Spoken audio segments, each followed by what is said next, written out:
Traveling with a guide dog is always interesting. Musket and I have had a lot of adventures. We've traveled all over the country, we've flown together, and he's a very good traveler.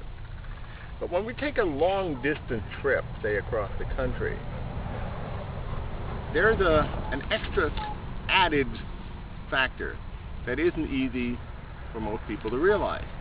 You have to find a place to relieve the dog. And with increased airport security, it gets a little trickier.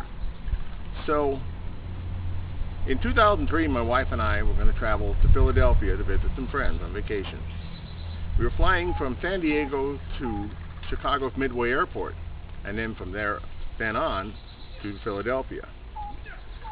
Musket would have to hold it for about 5 hours, and that added to the fact that we'd have to be in the terminal long before the flight leaves.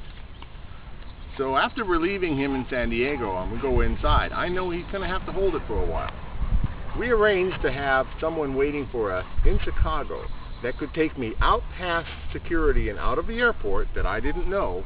We only had a 45-minute layover, and then Musket could relieve himself. The flight went fine, but when we got to Chicago, we came up the ramp and there was a woman waiting with a wheelchair. And she said, "Are you Mr. Carlson?" I said, "Yes."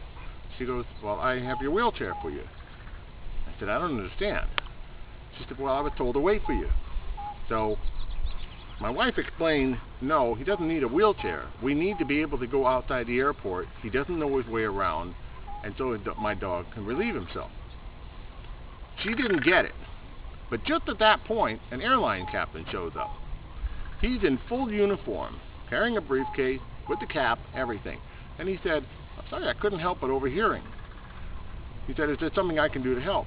And I explained the situation. He said, "Well, I may be able to take him down to the tarmac through the security door. Do you think he would go with me?"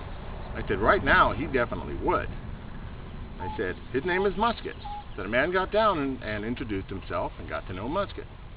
And I said, "You take him with you, and when you get downstairs, just say, 'Musket, do your business.'" He said, "Okay." So he walked away with Musket. Now think about this. This is an airline terminal, packed with people. There's an airline captain in full uniform with the wing. He probably had his sunglasses on, and he's got a guide dog. You have to think that the lines at the flight insurance machine must have tripled in the next 10 minutes. Finally, he came back, and he was smiling, and he said, "Oh, he had to go." He said, "We got down to the bottom of the stairs." I said, "Musket, do your business," and Musket went, oh God, that feels good. He really had to go. Anyway, Musket made a new friend. He got to know the airline captain. We had his picture taken. I've never forgotten his name, and I always regret that. But there's a picture of that man with Musket in this book. This is Confessions of a Guide Dog, the book that Musket and I wrote together. Confessions of a Guide Dog, The Blonde Leading the Blind. It's available on Amazon.com and BarnesandNoble.com in ebook, hardcover, and softcover. For more information, you can go to musketmania.com. That's MUSKETMANIA. Thank you very much.